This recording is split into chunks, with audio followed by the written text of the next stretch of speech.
Pastor Mike here. I want to talk about the third horseman of the apocalypse today. He's written about in Revelation chapter 6, verse 5 and 6. It reads, "When he opened the third seal, I heard the third living creature say, 'Come.'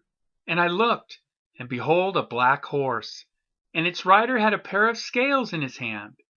And I heard what seemed to be a voice in the midst of the four living creatures saying, 'A quart of wheat for a denarius, and 3 quarts of barley for a denarius, and do not harm the oil and wine.'"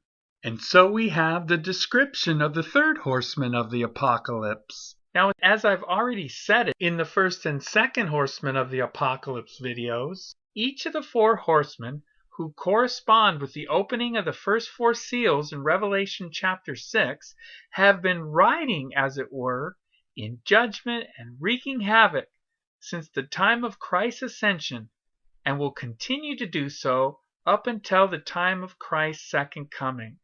I've also mentioned the progression of the 4 horsemen as they're revealed. They work in tandem. Each is an outflow of what the previous horseman symbolically represents. In particular, the third horseman is described as riding a black horse.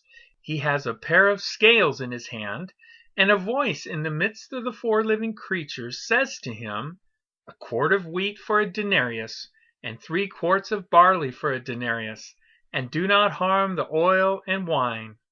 Historically, the third horseman has stood symbolically to represent famine, and famine typically is an outflow of war, which is an outflow of tyranny, the first 2 horsemen.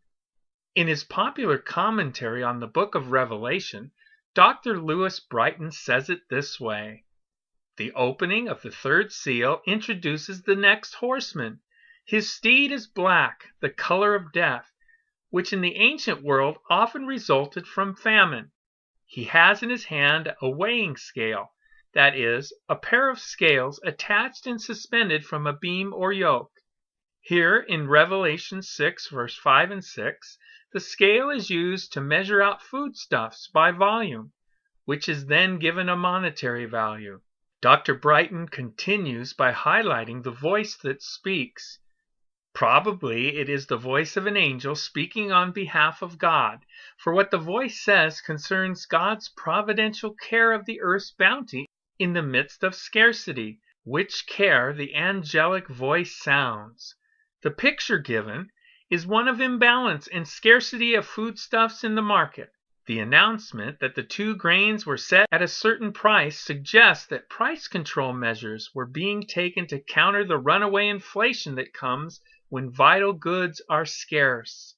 Dr. Brighton concludes, "Whatever the details may be, the overall picture presented is a condition of both scarcity and plenty, that is, an economic imbalance in the supply of food and the daily necessities of life.